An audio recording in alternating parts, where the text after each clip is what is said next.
যে sniper player ছিল দুর্জয়, সে কিন্তু নিজের ব্যাকআপ নিয়ে থাকে। তো এইখানে একটা সিঙ্গেল প্লেয়ার থাকায় আমি এটাকে কনফার্ম দিয়ে দিই, এবং ম্যাচের ভিতরে সবার যখন 10টা 11টা করে কিল, তখন আমার প্রথম কিল ছিল ওইটা।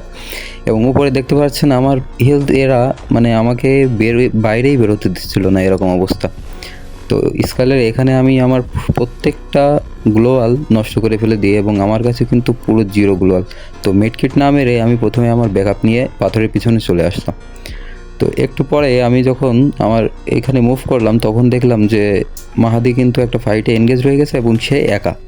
বাদবাকি টিমমেট আমরা সবাই এখানে, আর ও একা ছিল এখানে।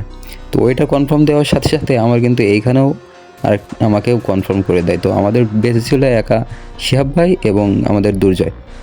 তো দুর্জয় উপর থেকে ড্যামেজ দিতে থাকে প্রচণ্ড, এবং অনেকটা ডাউনও করে, কিন্তু কিল প্রথম দিকে না পেলেও লাস্টে যে মাত্র একটা কিল দুর্জয় মেবি পায়। কিন্তু মেন খেলা দেয় এখানে শিহাব ভাই। শিহাব ভাই যেমন ডাউনও করতে থাকে, তো কিলও কনফার্ম করতে থাকে। তো শিহাব ভাইয়ের ওইদিকে 8টা কিল কনফার্ম হয়ে গিয়েছে, এবং আমরা ভেবে রেখে দিয়েছিলাম যে এইখানে হয়তো আমাদের ম্যাচটা হাত থেকে বের হয়ে যাবে, কারণ 2টা প্লেয়ার বাকি ছিল। তারপরেও শিহাব ভাই কোনো রাশার না, শিহাব ভাই জাস্ট ব্যাকআপে খেলে, এবং আমাদের স্নাইপার প্লেয়ার তো দুর্জয় শর্ট রেঞ্জে ততটাই বা কি মানে ব্যাকআপ দিবে আর কি। তো এখানে দুর্জয় একটা কনফার্ম দেয়, এবং শিহাব ভাই কিন্তু সামনের দিকে এগোতে থাকে, এবং দুর্জয়ও পিছন থেকে শিহাব ভাইকে ব্যাকআপ দিতে থাকে। তো শিহাব ভাই এখানে রাশারের রোল প্লে করতে থাকে, এবং দেখতে পাচ্ছেন একটা স্কোয়াড পুরো অ্যালাইভ আছে, এবং শিহাব ভাই একটাকে ডাউন দেওয়ার সাথে সাথেই সবাই মিলে কিন্তু 2জন মিলে ওদের পরে রাশ দিয়ে দেয়, এবং ওইখান থেকে দুর্জয় একটাকে ডাউন দিয়ে কিলটাও কনফার্ম করে নেয়। তো 3টা ছিল, এবং শিহাব ভাই যেটাকে ডাউন দিয়েছিল সেটাও কিন্তু উঠায় দেয় পরে। নিরো মারার সাথে সাথে দেখেন এইখানে একটু পরেই দুর্জয়কেও কনফার্ম দিয়ে দিবে।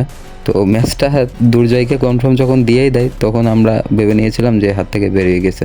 তো এখানে 2টারে কিন্তু শিহাব ভাই ডাউন দিয়ে দিয়েছে, যার কারণে একটা হোপ ছিল। কিন্তু শিহাব ভাইয়ের হেলথটা দেখেন, জাস্ট 10-এর মতো হেলথ ছিল, এবং ওই এনিমিটা এখানে একটা বুদ্ধি খাটায়, যার কারণে ম্যাচটা প্রায় হাত থেকে বের হয়ে গেছিলো।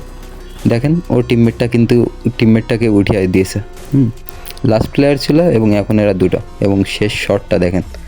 শেষ শটটা যদি হেডশট না লাগতো, তাহলে এই ম্যাচটা পুরো হাত থেকে কিন্তু বের হয়ে গেছিলো। তো এই ছিল আমাদের 1 ম্যাচে 43 পয়েন্ট তোলার ভিডিওটা, এবং এটাই ছিল ফুল ম্যাচ। আমার হয়তো কম ব্যাকআপ ছিল এই ম্যাচে, কিন্তু আমাদের প্রত্যেকটা টিমমেট অনেক সুন্দর খেলা করেছিল।